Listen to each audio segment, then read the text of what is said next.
Hello, everybody. Good afternoon. I'm Sally Glick. I'm with Sobel Co., and I am here as the host for our quarterly nonprofit webinar. I have a few housekeeping announcements that I'm going to make, and then we'll get started, and I'll introduce our guests. First of all, if you have any questions, please use the question box. We'd be delighted to hear from you and help you as best we can. Secondly, for those of you who are going to be getting CPE, we will have 4 poll questions. We ask that you respond to them, and therefore we'll be able to award that. And there will be a survey for you to complete at the end. Love the feedback. It helps us continue to get better. Like to hear from you. As well, if you check our events page on our website, you'll find all the other nonprofit upcoming programs. We'd like to have you join us. So we have these quarterly webinars. We've been doing them for more than a decade. And one of the key words we use regularly is the word relevant. We present relevant and meaningful content every quarter. Well, what could be more relevant today than a conversation about COVID-19? I don't think there's any other conversation we could possibly have. And so we have Mark Valley, who's the CEO of Norwest Cap, also joined by Bridget Hartnett, who is the member in charge of Sobel Co.'s nonprofit and social services practice. And Mark has done a particularly good job at being strategic, seeing the big picture, but also getting into the grassroots and making things happen. Mark, we'd like to turn to you and sort of have that discussion. Tell us a little bit about the strategic planning path you were on and the strategic planning path you ended up on as a result of being blindsided by something called the pandemic. Well, thank you, Sally. It's exciting. A quick 30-second overview. Norwest Cap is a 54-year-old nonprofit multi-service organization that serves low-income families and communities in Hunterdon, Warren, Sussex, Morris, and Somerset counties. So we have a wide reach and a very diverse portfolio of programs that generally fall into the buckets of education, employment, volunteerism, health, housing, and financial empowerment. So it's a pretty broad and diverse group of programs, but all of them focused on helping people move from being sort of in a place where they're in crisis to being in a place where they're really on their own and financially self-sufficient. So you're right, and we had begun a strategic planning process about a year ago, maybe a little more, and this whole crisis underlines how important a strategic planning process is, because we spent the time in talking to stakeholders, meaning donors, board members, community partners, frankly, just some local businesses, just to get a broad sense of the strengths, weaknesses, opportunities, and threats that Norwest Cap faces. We did a lot of internal work during that process, and all that information made it fairly clear where our goals needed to be and the kinds of strategies we needed to implement as an organization to achieve our mission. And because we had that process in place, we were literally just wrapping up the report, as all this was starting to hit. And so having gone through that, we were prepared to sort of focus on what we absolutely needed to do. And then when new resources started coming to us, we knew where we could start to prioritize where those resources would be deployed. So for those of you who drag your feet on your strategic plan, and I'm one of them, guilty as charged, having that strategic plan in place really helped guide our decision-making and our prioritization of projects as the crisis hit. So that doesn't mean everything that the crisis has brought up is relevant to our plan, but it means that the majority of the issues that we had to address were already thought through, sort of hashed out between staff and stakeholders, and we were prepared to deal with.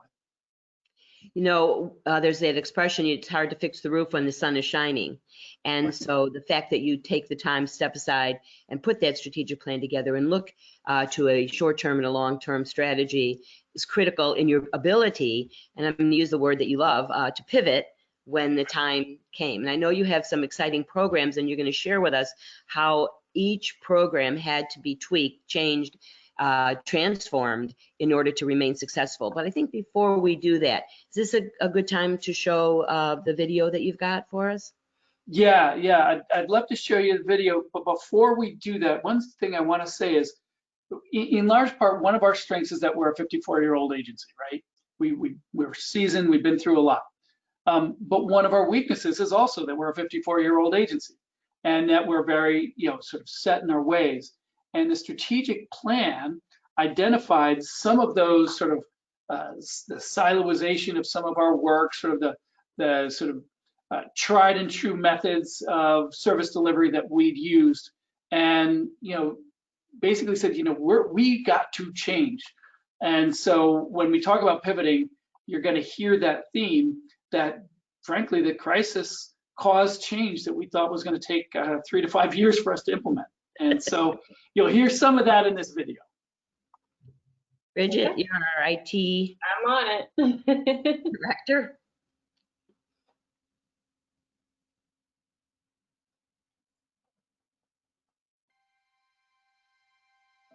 NorWesCap has been serving our communities in northern New Jersey for over 50 years.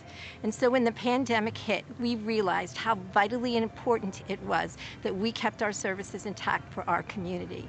We immediately pivoted to provide our services using remote frameworks so that individuals in our community could have access to the support and the resources they needed to weather these unprecedented times. It quickly became apparent that families were struggling with food. Seniors were homebound. We had boots on the ground already around the issues of food insufficiency, hunger, poverty, and the like. Today we're just here volunteering as much as we possibly can to get food delivered to people who really need it. There's not much public transportation in our county, so people can't really move around, and we get that. So we stepped up to the plate, and we started the first week delivering 30 bags of food. Every single week it has grown. We were so concerned about how we were going to meet the need, and the community instantly stepped up to the plate. What they're doing for the community today is very important. We're out here today collecting, sorting, packing, and delivering food to over 100 families. Because they have a lot of frozen turkeys, canned goods, and boxes, so I've just put my manpower in it and unloaded the trailer fast, and then we're all here to show our helping hand. Picking up a lot of the food from the pantry. I have a little Honda Civic, but I can fit enough food for about 20 families in there. We're delivering to people who are unable to get out on their own. So yeah, I just go around the town dropping off food to people who need it. So we're just trying to get as much food to as many households as possible to make it as easy as possible for everyone in this crazy time. We are currently providing food weekly to 347 adults and children. This food is delivered by the members of the community who have stepped up to say, this is my home and I want to help. And it's a real honor to be able to come full circle and give back to our community in Sussex. And one of the really powerful things is we saw our participants, low-income participants, who said, I don't want to just get assistance, I want to give assistance. And they are part of our team, making sure that individuals in our community who need access to food to thrive have access to the food to thrive. We also have other individuals who are coming here and curbside picking up. My family, we actually, we leaned on a lot of those services, when I was younger, so the opportunity to give back. This is one of the most amazing groups that I've ever had help my family, and I can't imagine not meeting them a year ago where I would be now. Pathways to Prosperity has been a help to my family for several years now. They helped me get into a career that helped me support my family, and now I'm trying to give back a little bit. So all the food behind us is going and being delivered to area residents. So volunteers have come here, they have loaded up their cars, they have a list of individuals, and they are distributing that food right to those homes. So asking for help can be a really difficult thing, especially if you haven't been in the position before. And in these times, there's so many people who need help and don't know where to get it. So it's nice to be able to offer that, right here in Newton. We're taking away the stigma, and we're doing food for all, support for all. So families, regardless of what their situation is, can access. The whole staff here, they really do an amazing job. And in these times, there's so many people who need help and don't know where to get it. This would not be possible without the collaborations that NorWesCap has fostered. That's NorWesCap's focus. How do we build collaborations? How do we take what resources we have and maximize the impact that we can have in the community? This year, we find ourselves in a really difficult position. Please join us and become part of a team that is creating innovative long-term change.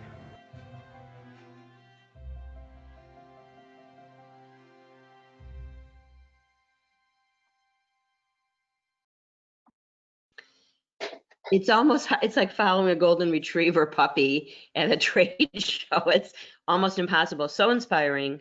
The power of people and the power of dedication and caring and genuine concern. So you've had to take that word pivot and look at every one of 6 key programs that you were already offering successfully, had been discussing strategically, and now start with almost a whole new slate, wipe it clean and start again. Why don't you tell us, starting with Food Bank, some of the things that are going on, and then we'll get to some poll questions in a minute.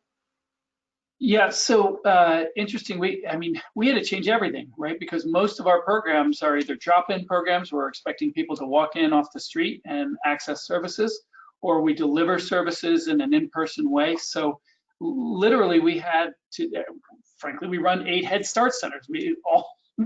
We had to shut all those down with, basically a week's notice. So we'll start with the Food Bank. The Food Bank is probably the program that had to change the least, but yet has felt the biggest impact in a lot of ways.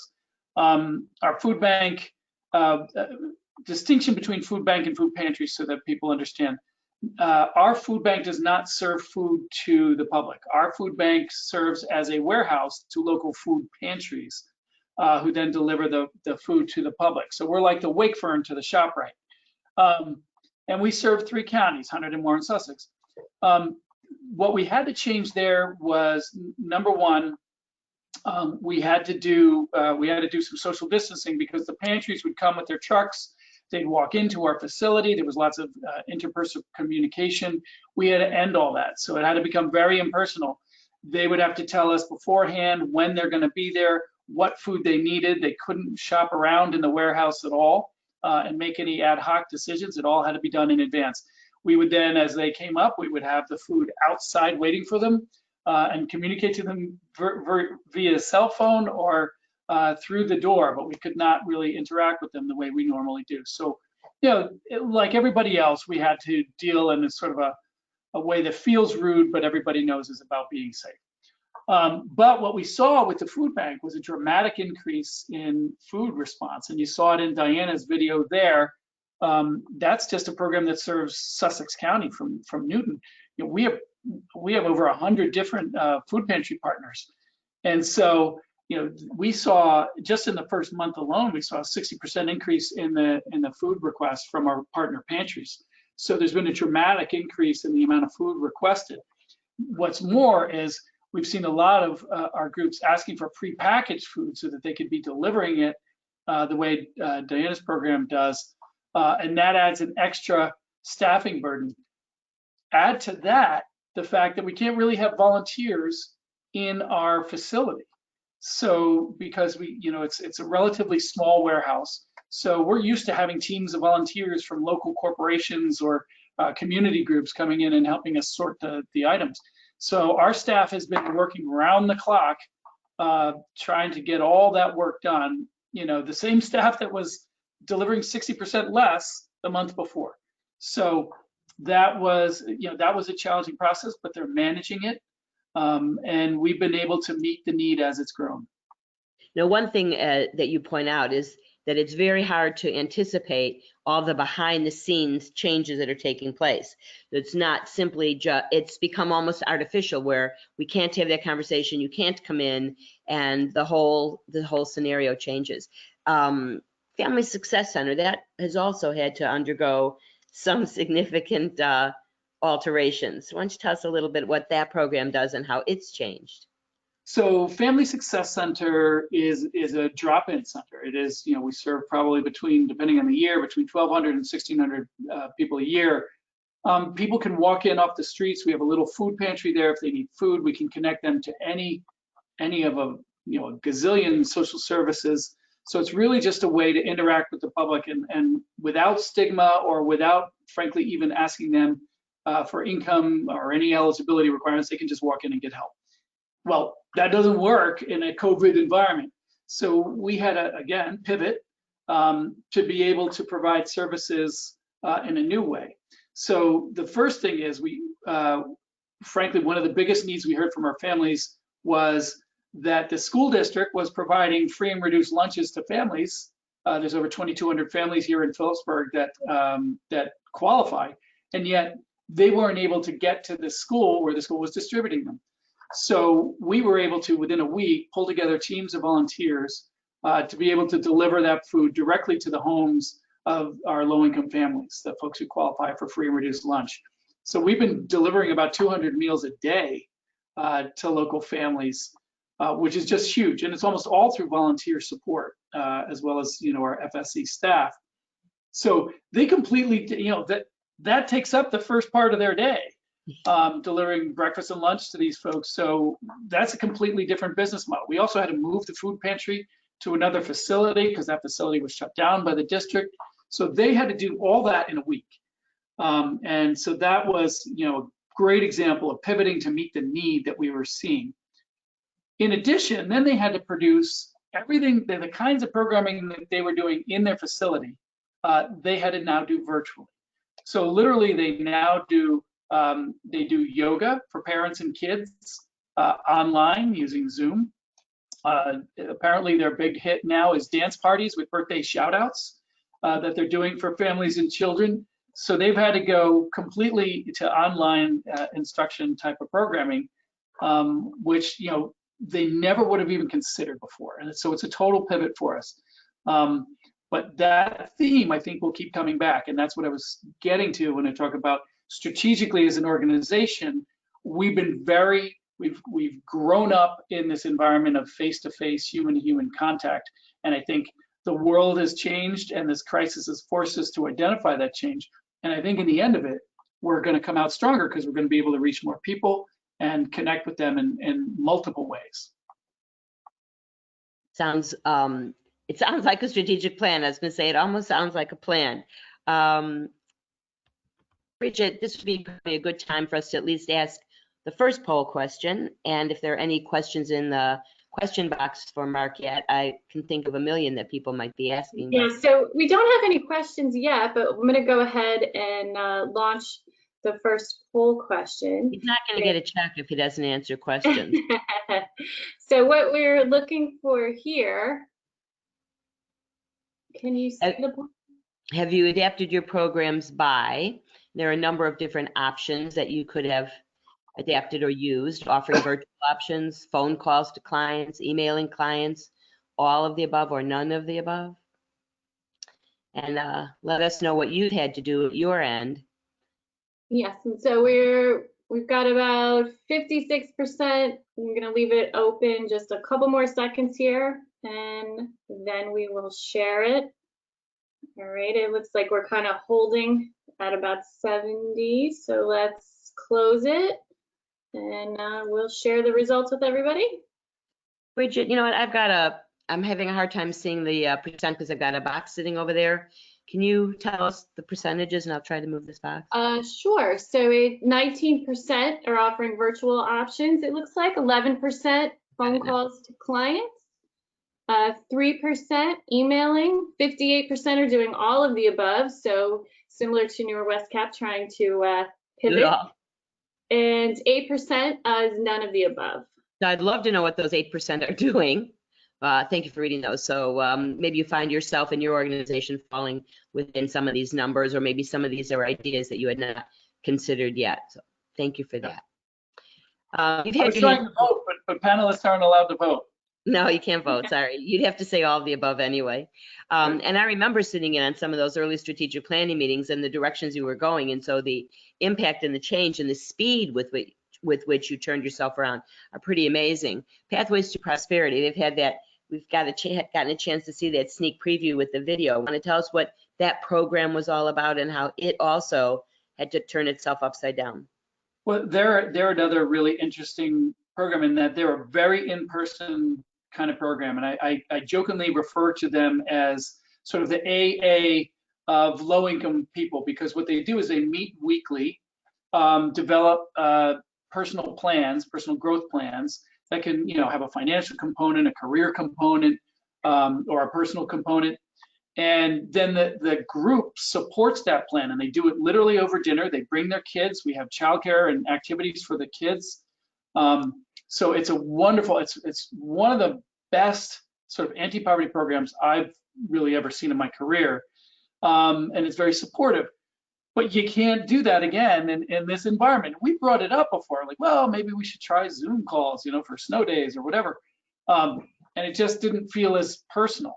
But when you don't have a choice, you give it a try. And what we're finding is it's been really effective. They've been able to go to that virtual model. They've been able to use sort of the breakout rooms for offline discussions and issue-specific discussions. So it's been a really effective medium. But what we also found was there was this huge need bubbling up in Sussex County that was not being met, and that was the need for food, and particularly for people who couldn't get access to the food. And so they were able to pivot again on a dime, and they started delivering food to people's homes. And what they found was in the first week or two of the crisis, it was between 5 and 10 families that they were delivering to, so seemed manageable. Last week we delivered over 420 meals. So every week it's grown exponentially to the point where they were recruiting dozens of volunteers, as you could see in the video. And you see that video, he says they served a couple hundred. Well, it's grown to over 400 now. So first of all, that took a ton of coordination from us, because all that food comes from our food bank. And our food bank, didn't necessarily have that in their budget. So because Pathways to Prosperity is technically not one of our food pantries. They're not a partner pantry. So we've had to absorb all that into our budget. And they're providing this food. And then they had to have teams of volunteers sort of deliver this food and organize the delivery. So there's logistical concerns. We had partner agencies who've been able to help us bring fresh produce and help us to be able to recruit other volunteers. But what I love about what happened there was that the participants in the program, the people who were in there to benefit themselves, to grow personally, saw the need that others were going through, and they stepped up. And so that's the transformative power of service. So in doing this and meeting this need, we've added a new element to that program and a new element for personal growth for all the participants. And that's what's exciting about that model to me. It's a beautiful thing to see, and you saw how organized it was, and you saw that the folks who benefited from the Pathways to Prosperity program were able to, they benefited in the past, they're stepping up to help now. It's really an amazing story. And it's a double benefit, because they're benefiting by the sheer joy of giving, right, as well as the opportunity to receive as well. Right. Listening to you reminds me of that book, that fable that came out about 10 years ago on Who Moved My Cheese. You said we've never done it that way before. It's about personal contact. It's about dropping in and being with each other, and our children playing in another room together while we hash out our initiatives and our worries. And then you say, we have no choice but to do it another right way. And then suddenly the number of people coming increases, and the scope is just huge. Yep, it's exciting. So you've got more programs. You've got child care resource referrals. How about that one? Well, each one has its own set of challenges. Yeah, and to me, what was amazing about that is, childcare was on the front lines, and actually childcare got shut down after schools got shut down. So childcare centers were still open, and we're the childcare resource and referral agency for 3 counties. So we're supporting those childcare centers.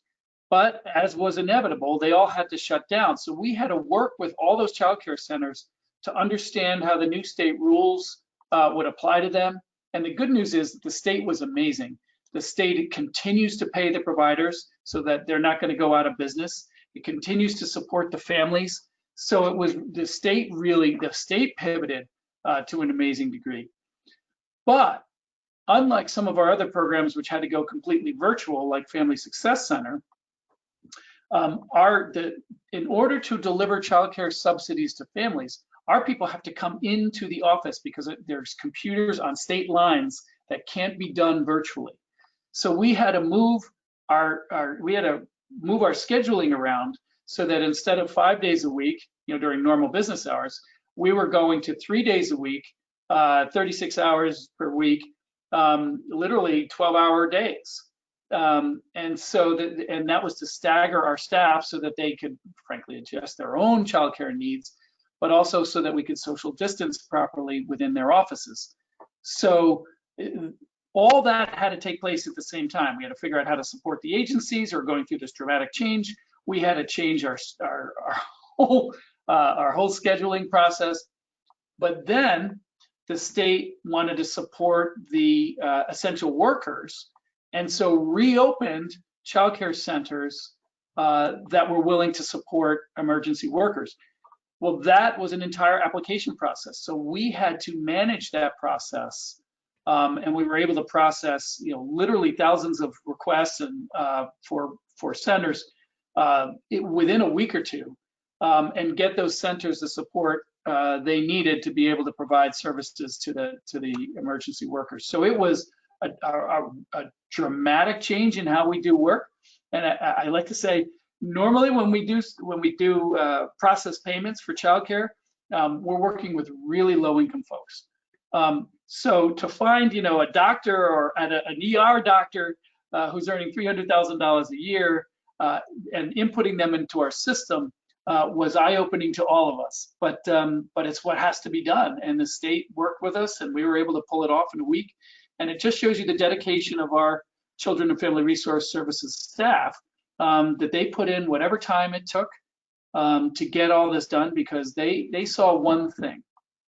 The one thing was service to their clients and service to the providers, and they busted their butts and adjusted their lives to get it done for them. And it's true for all these programs. People really had to step up, and it shows the character of the people that are committed to the mission that NorWesCap serves.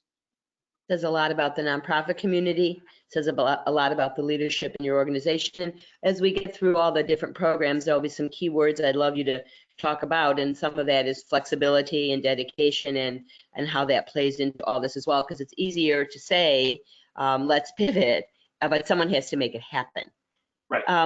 Bridget, maybe we have time for our second poll question? We do. So our second poll question is, as a nonprofit, have your board members provided new guidance and ideas, agreed to meet online, recruited new members, helped with fundraising, all of the above, or none of the above? I'm sure Mark isn't doing this all on his own. So. And I can see the screen now, so thank you. I was able to move my screen around. So I hope everyone will respond. Again, if you need CPE, be sure to take these poll questions so we can justify you being on the call. Okay, so we're a couple more seconds. We're up to about 55, just a few more. Okay. All right, we're kind of holding steady, so we'll go ahead and close the poll. And I'll share the results real quick with everybody. Oh, that's interesting. So we have provided new guidance and ideas over half, 52%. That's a great statement for board members. Agreed to meet online, 82%. That may persist long after the pandemic's over. Recruited new board members, that's cool, at 18%. Helped with fundraising, that would make Mark's heart smile, 45%. And then none of the above, 9%. Thank you, Bridget. Hi. So we will talk about leadership and the way boards and staff and volunteers step in, but you still have a couple of more amazing programs. It just goes to show the depth and the breadth and the extraordinary variety of things that you do at NorWesCap, which is probably the reason you've been around for so long and been so successful. Tell us about that Women's, Infants, and Children WIC program. Well, just think about this. In terms of the program model for WIC, it really requires that that mothers with 0 to 5 children come into our facility, go through counseling, and then they receive a paper check, right? So it's a very, very in-person as the way it's worked for close to half a century now. So two things had to happen. The first thing had to happen was the state had to sort of say, you have the flexibility to operate differently now. And actually the state, in order for them to say that, the feds had to say it. And that actually happened relatively quickly. On a relative scale, it was quick. But then we had to actually do it. And so, because you can't have people coming into the building and you can't do person-to-person service. So, but the problem is, how do you get that check in somebody's hand, and how do you print it out if your people aren't coming in? Well, we literally had to have our staff bring home special printers with blank checks, stacks of blank checks, into their living rooms and bedrooms to be able to print them out for their clients. And then to be able to set up a system by which they could have those consultations with their clients via phone, Zoom, or some other electronic means. So we were able to do that within like 2 weeks, literally 2 weeks. And it's worked seamlessly. And it's worked so well, in fact, that again, today on our program director's call, Nancy was able to report to us that they're actually ahead of schedule in their consultations with clients. They're a week ahead of schedule. And so it goes to show you, and it's because it's easier for the clients. You know, a lot of our clients have transportation issues. Well, they don't have transportation issues if they just have to click a couple buttons on their computer or pick up their cell phone. So we've been able to really get ahead of our own schedule by making it easier for the clients. And the checks we've been able to print out and pop them in the mail, and so families are still getting their nutritional support. They're getting the consultation, and so it's worked out really well for us. So that's one of those situations where, you know, you're handed lemons, but you're able to make lemonade. I like lemonade. I think you said a word that was interesting to me, and that was seamlessly.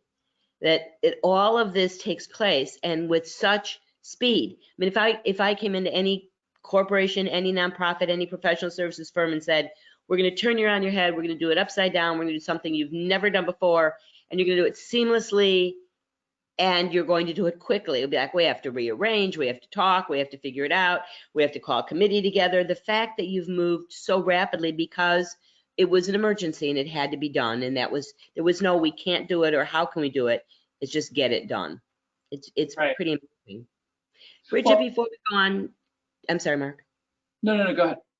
Before we go on to the Career Life and Transition program that Mark has going at Norwest Cap, are there any other questions from anyone? So we do have one question, and I'm just going to try to summarize it a little bit. But basically, Mark, I guess the question is what's Norwest Cap doing? There's a lot of concern out there, specifically surrounding individual donors.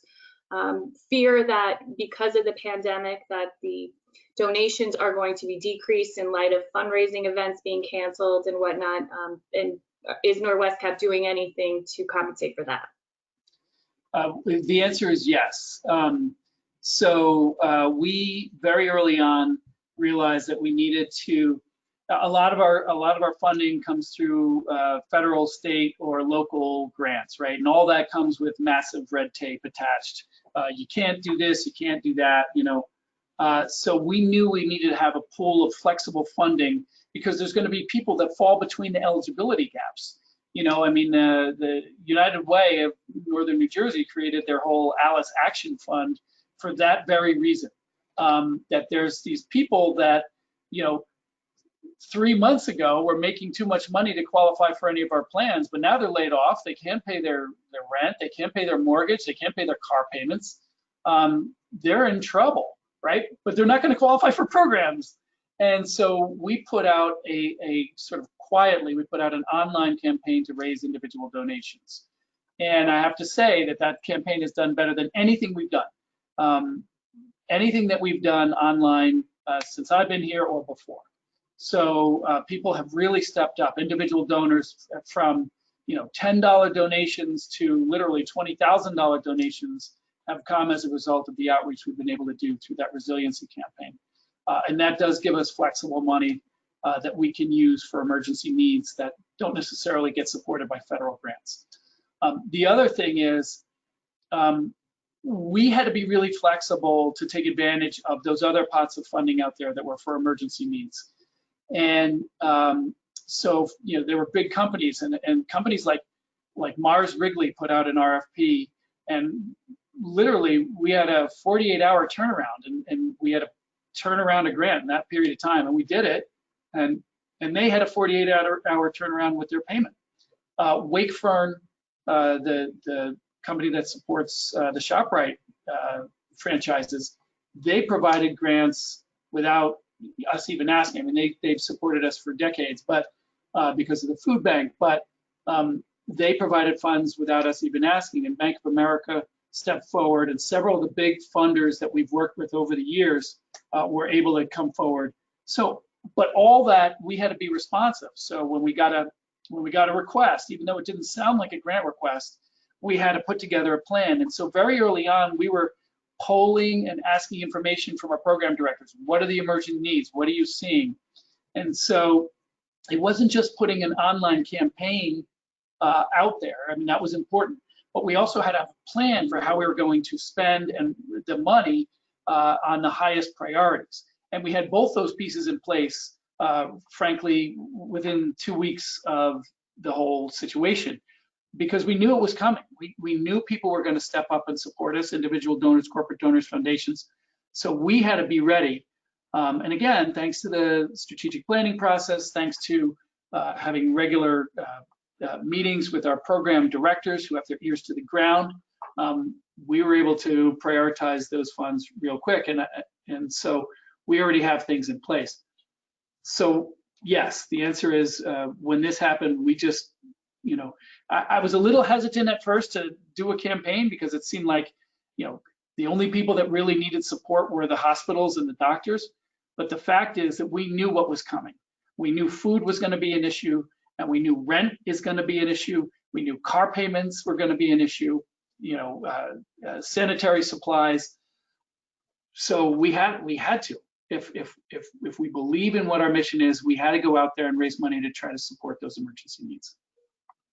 So the good news I'm hearing, among other things, is that you had the mindset, the strategic, thoughtful conversation, and had already put in place a path to go forward, not even knowing that you would need and have an emergency coming around the corner. But if anything took place, you were already prepared. Yeah. I think that's probably a piece that is often missed, corporate and nonprofit, is just you're not quite ready. It's really hard to anticipate all the potential things that can go on, and when you're busy working in the business, it's hard to work on it. And so you're not ready, and when something like that does come crashing down, those who are in a much better position as are you. Yeah, and having said that, you know, we could not have done that online campaign a year and a half ago. It was because of the strategic planning process that we had that we knew that online fundraising and building our online infrastructure, I mean, not just fundraising, but our website, our communications process, you know, for clients as well as for us, for fundraising, all that had to be put in place. And it wasn't in place a year and a half ago. It is now.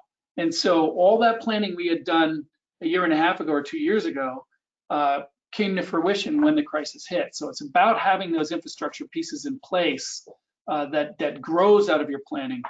That was really a lifesaver for us. In a way, instead of saying we were able to turn this in 2 weeks, you turned it in a year and 2 weeks, but the year had already been invested, and then the 2 weeks came at the tail end when you needed it. Correct. Tell us a little bit about Career Life and Transition Program. That's an interesting one as well. Yeah, well, this is more probably what folks were responding to on the poll there. You know, they're a program that delivers classes for primarily women who are in a big life transition and are looking to move forward in their career. They've been out of the workforce for a period of time and need to upskill.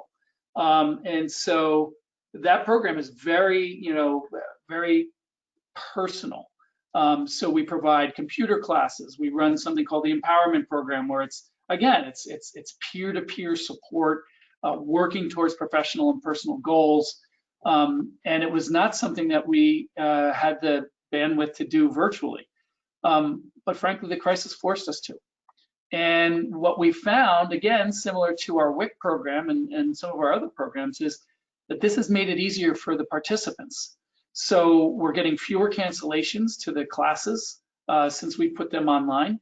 We're actually getting greater participation. We're getting participation from people outside of our service area because people are realizing, hey, I can sign up for this.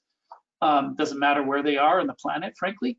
So it's the kind of thing where I think at the end of all this, we're going to see that many of our programs are going to emerge stronger. We're going to have broader reach and a deeper impact because now we can do things online and reach more people and go in directions that we didn't believe were possible before. Or that you thought were necessary. So I'd like you to speak to that a minute before we go to our another poll question, and that would be, are there things that you're doing now by necessity, not exactly kicking and screaming, but that you thought you couldn't? You used the word personal many times in this conversation. It was a personal service, personal goal, personal interaction with your peers, and now it's not as personal because you're not even in the same room. So are there things that you would say these are the golden nuggets, and we are absolutely going to work to either maintain these or tweak them or pivot from them, rather than say, well, when we have a vaccine, we don't have to do that anymore. Everybody come on back in. Yeah.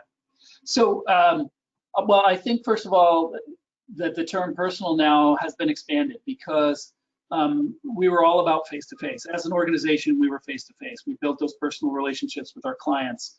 Let me give you our Head Start program as an example. We have 8 Head Start centers scattered around 4 counties.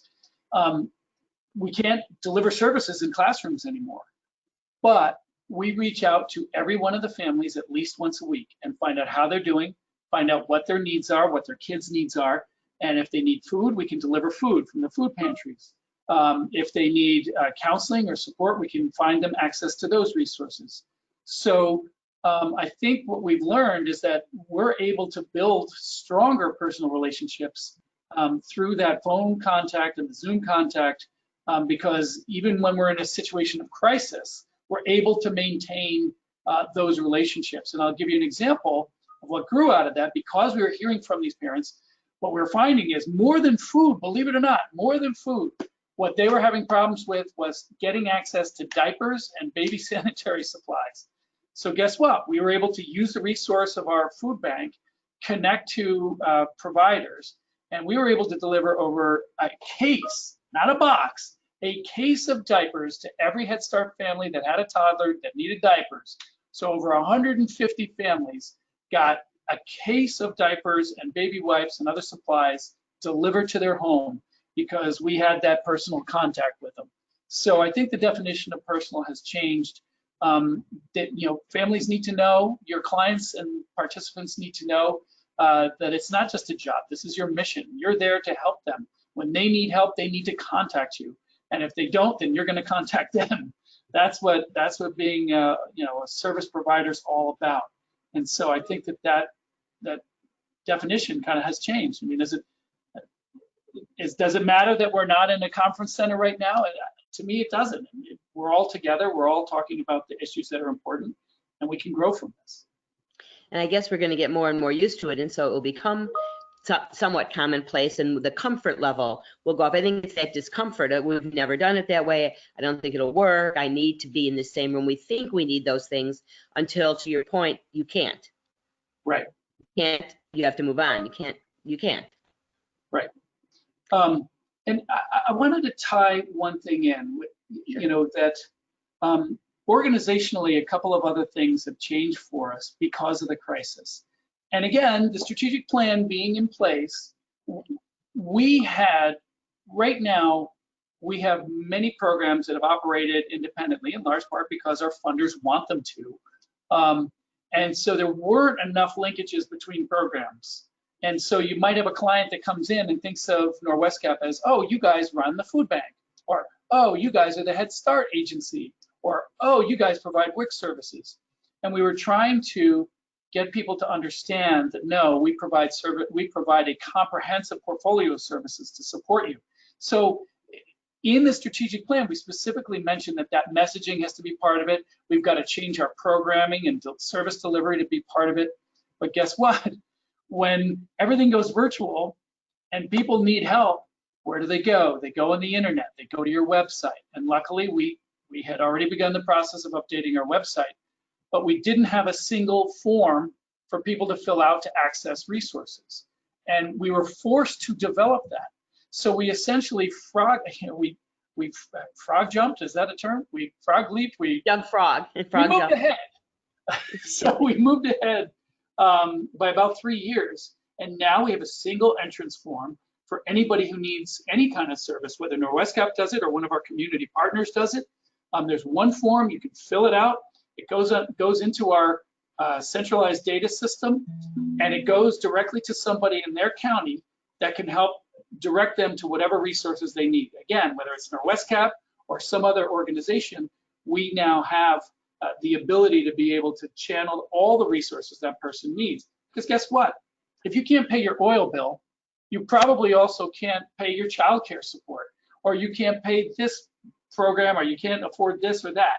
So we can help all those needs one way or another. And the only way to find that out is if there's a single way, a single form that asks you all those key questions. And so we've done that. We've made it streamlined and simple. And that literally put us 3 years ahead of our plan. And leapfrog was the word you were looking for, and it took me threw me off with jump, and I couldn't think straight. But the point you're making is really crucial, and that is you didn't have the leisure or the luxury of taking time to develop anything. And so the normal path and the steps that would have taken place, you just zipped right past them and said, we need to get to the end much more quickly in order to serve the people who need it right now. And so all of that planning and all of that ponderous, sometimes step-by-step situation, you just couldn't afford to do that. And you had to get to the end. Well, and that brings up another point that I had jotted down that I want to make sure I touch on, which is, okay, there's a crisis and that forced us to do this, and we'd all like to, I want to take credit for all the great things that happened because there's a gigantic crisis that's never happened before. But we don't really get to call that. But when there's not a crisis, the reason that it was so easy for us to pivot, both from a client perspective, from a funder perspective, from a staff perspective, and we have over 260 staff, right? They have to buy in. All those constituency groups have to buy in. And so the strategic planning process needs to, in some sense, it's really a buy-in process. It's asking the people that are stakeholders with your organization, it's asking them for input so that when those changes come, that there is some level of buy-in. And the more buy-in you have, the easier that transformation, the easier those changes are to implement.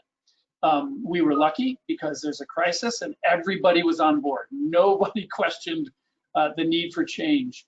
But when there's not a crisis, I think a strategic planning process becomes the vehicle by which you start to build buy-in for change. And so strategic planning process, even though it's a pain in the butt, and yes, that's the technical term for it, it's a pain in the butt, but it does build staff buy-in, stakeholder buy-in when the organization needs to pivot, needs to change. Sure. Thank you. Great insights. Bridget, we have lots more to discuss with Mark, but I think, is it time for another poll question, or also any questions from our listening audience? So we don't have any other questions, but we'll go ahead and launch the next poll, which I think is very relevant to what we've been talking about. So in trying to pivot, has your organization temporarily given up some services, collaborated with other nonprofits, collaborated with for-profit companies, added new services, or none of the above? I think to Mark's point, if you haven't done any strategic planning and you're not well positioned, it's almost easier to throw up your hands and give up those services, even though desperately needed, because you're not ready to figure out how to offer them. So we do have one question that just came up, and Mark, you could think about it as I close this and show this. Is somebody's asking how you can attract young new board members, and if NorWesCap has done anything to do that. And I am going to close this poll while you think about that, and I will share the results.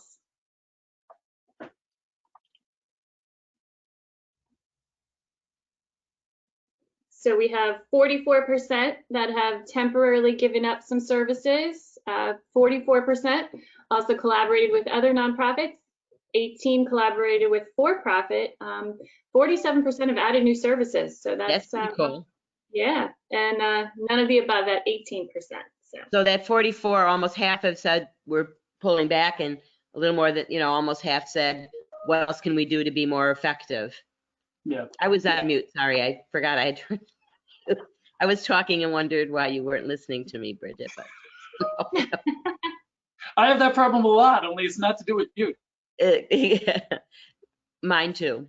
Anyhow, obviously it shows that sometimes it is easier to just throw up your hands and say, we can't do it. And other times you say, we have to make this happen. It's not an option. So you've talked a lot about the volunteers, the board, the kind of leadership you've got in place. And now you have a question about attracting diversity to the board. Want to talk about that a little? I was gonna Since you're so young yourself. I was gonna answer that with a smart aleck question. I was like, if somebody knows how to do that, please tell me. Or someone wants to volunteer, please step up, huh? Yeah. So, well, we are trying to do some targeted outreach at younger audiences using social media. So, and I have to say that's been a process. So in terms of recruiting younger board members, I don't have a great direct answer for that question, other than to sort of work your networks the way you would normally do for any board member. But what we're doing, and it's more of a long-term strategy, is and frankly a donor strategy, is we're trying to use all the Facebook, Twitter, all the different social media platforms. We now have a YouTube channel that we've put out there called Norwescap 411, which is to provide information. And we're trying to use those to communicate more directly with the younger audiences. So, has it been effective at recruiting younger volunteers? No, but we're hoping that we can start to recruit some of those donors. And we've seen a little bit of this. Some of the younger donors that, they'll respond to an appeal online, whether it's Giving Tuesday or during your annual appeal, with a $25 donation on their phone. And so we've set up, it took a while. I mean, we had to, coordinate our database system with, with our fundraising systems, and there was some trial and error there. It's been a pain, but I think in the long run, it's worth it because, we can communicate with our existing donors, many of whom are sort of in their 70s and 80s, frankly. And then we can communicate with our younger donors using other means. So you have to have the whole set of tools, which makes it hard for nonprofits, especially if you have limited resources. But you really do need to use those other medium. The other thing we did was to make sure that when we put out social media, it's not all just asking people for something. So most of our social media posts are actually just informational. So it's more about letting people know about this resource or that resource. We're not even using it to promote our own events. I mean, we do that, but most of the posts you will see from Norwescap, and I hope you like us on Facebook, but most of those posts you will see will be informational, client-focused needs. So I think that's different than what my approach would have been originally. I come from a fundraising background, but I think I was convinced, and I think it was rightly so, that you really need to provide information so that people are buying in to what you're providing, and don't feel over asked, and like the only time you talk to them is to ask them for money or to come to an event. We actually have one other question, Mark, just based on the poll question that was just up. Somebody's asking whether Norwescap is actually doing any collaboration with other nonprofit organizations. Great question. So yeah, so we're actually doing a lot. So even in that nonprofit, the video we showed you that Diana put together, and I'm enormously guilty. I don't remember the name of the organization, but one of the women interviewed on that program is actually with an organization that does gleaning. So they work with farms and other food producers and actually get fresh produce to the clients. And so that whole process couldn't have happened without that partnership. And frankly, even internally, having the food bank support the Pathways program, internally we had to develop some partnerships. But yes, we rely on external partners all the time. We have over 400 some partnerships that we have some kind of MOU with. So we have to. We can't provide all the services that people need. So we need a broad network of nonprofit brothers and sisters to be able to deliver all these services. I'll give you another example with United Way.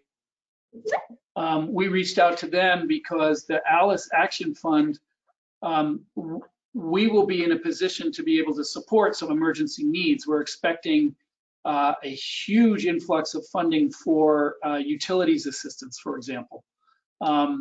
So people who can't pay their oil bill, their gas bill, or their electric bill, there is going to be support for them.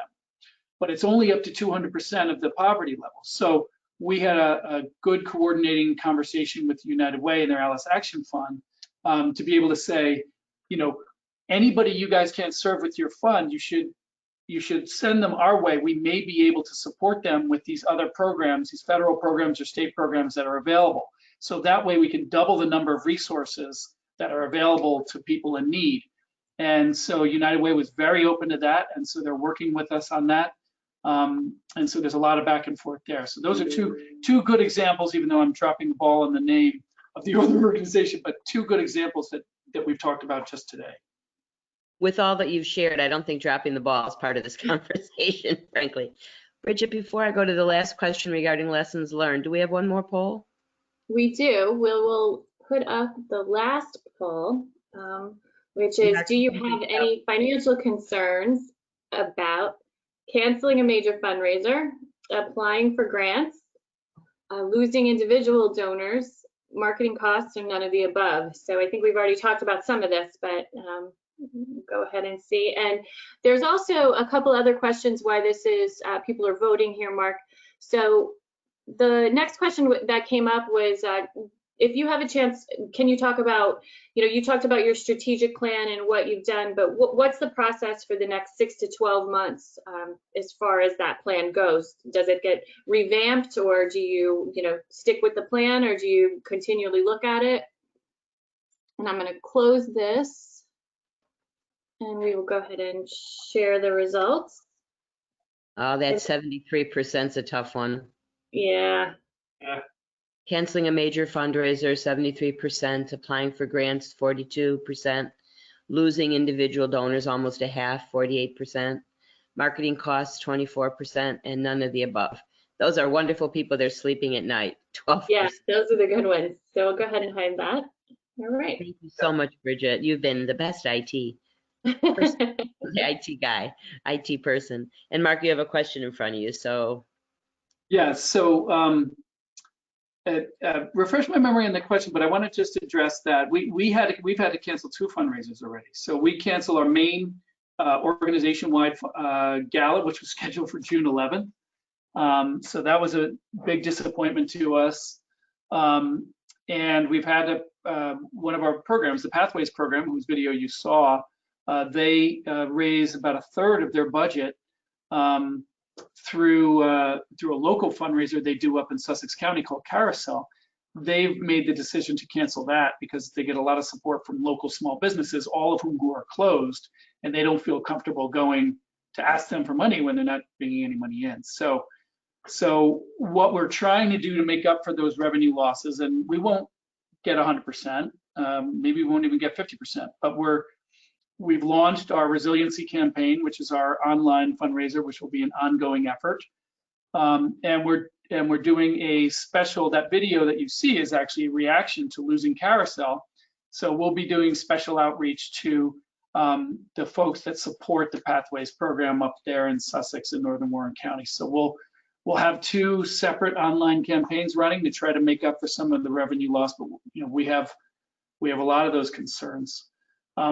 We also have the concern, and many folks on the call will have these as well, when the federal government ultimately stops printing money and sending it out, there is going to be a reckoning. So is it 2 years from now? Is it 4 years from now? There's going to be a reckoning, and so I am concerned long term if there will be cuts to some of our federal programs, whether it's WIC or Head Start. And obviously the state budget is gone. I mean, there's going to be, God knows, but maybe it's a $10 million hole, $20 million hole. If the feds don't plug that up, the state is going to have just an awful time of trying to stay afloat. So how are state-funded programs going to fare in that environment? And my guess is not very well. So all our state-funded programs I'm concerned about too. So these are These are long-term concerns. Right now, we're in a good cash position because our donors have all stepped up and been unbelievable. But long-term, I think there's some concerns for anybody, any nonprofit that gets state, local, or federal dollars. Thank you. We've hit the 2 o'clock mark, and I was anxious just for a second. I know Bridget had one more question as well, which we can send on to you to answer.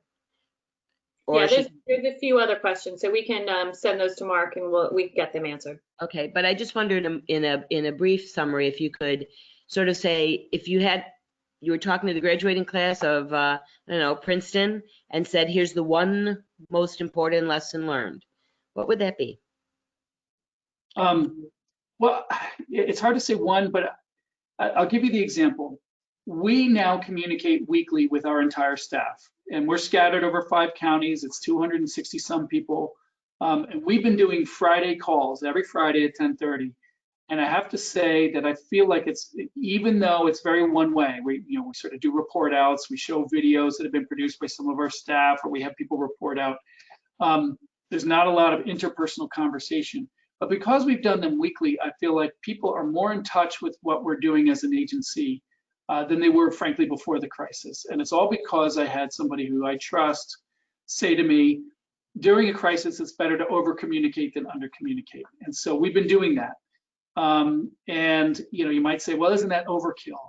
So one thing I would say is communications with your staff and keeping your agency sort of on the same page is really important. And frankly, it's probably more important during a crisis, but it's important when it's not a crisis as well, for the reasons I mentioned before, that if you want buy-in, if you want to explain the changes that might be coming or could be coming, you want to build the buy-in for that, you've got to use your communication vehicles to be able to say the why. Why are we doing this? Why are we moving in this direction? And so I kind of wish I'd been doing weekly calls all along. I mean, I think my staff would probably rebel and chase me down with torches and pitchforks. But maybe it's monthly or maybe it's quarterly. I think we'll do more regular all staff calls moving forward. We had talked about some of the golden nuggets that you will retain after the pandemic has ended in some of the programs, because now that you've seen them in action, it makes more sense. And I'm guessing this is one that's internal. I'm just curious, our producer, Colin Logan, has indicated we can go a few extra minutes. So I'm curious, are there any other things that you're doing, staff or board or with your leadership team, that you'd say we wouldn't have done that, but now that we're doing it, I'm seeing the value either of doing it exactly the same or having it in some fashion incorporated into our organization? Anything else that you can think of? We hadn't really discussed that, but you bring it up and it's a good point. Yeah, well, I think we had those pieces in place. I think that, again, because we had started down a strategic planning process and really looked at the organization, we kind of knew what we needed to do to get better as an organization. We were very solid, we were very secure, but it was like a great old house. We needed to renovate the kitchen. We needed to fix up the bathrooms. We needed to put in a new HVAC system. And so we started down that path, and sort of the COVID crisis forced us to make those changes, frankly, faster than maybe we would have. So, you know what, to be honest with you, other than the communicating with staff, I don't think there's any big changes, and using Zoom and those kinds of things. I don't think there's anything that we haven't talked about that I would do differently. Thank you. It's good to know. So I'm hoping that everyone on this call, questions or not, found it as provocative and even more importantly, inspiring, as I know that Bridget and I have. I mean, the things you've done, this is no surprise. We knew what you'd accomplished and with what speed and how strategically you were focused. And it's a pleasure for us to have you, and an honor for you to be sharing all of this really with the nonprofit community and even for-profit businesses who can learn from every one of these lessons. So being ready, being prepared, being positioned, and then pivoting and having the right people to do that. I guess that's the PPPPs. Maybe that's the PPP you wanted to talk about. The people, the pivoting, and the preparation. Who knows? But we really do appreciate you being here, and we hope you will again visit the events calendar, everyone. We have our quarterly CEO board and board chair roundtables that will be coming up over the summer. We will do those virtually, even though I said they can't be done virtually. It's about people being in the room. It will be done virtually, and you just have to keep moving along and get to the solution rather than worrying about the problem. So thank you everyone for being on the call. And Colleen, I don't know what we would do without you. Andrew, the same. Thank you for making this possible. Bridget, you are an ideal partner to have on these programs. Thank you. Yeah, I'm a great IT person. Especially when I say I can't see the screen and you say, oh wait, if you just move that box, you can see it perfectly. So thank you everyone for joining us today, and we hope to see you again soon. Thanks, Sally, and thanks, everyone. Everyone be Thanks. safe.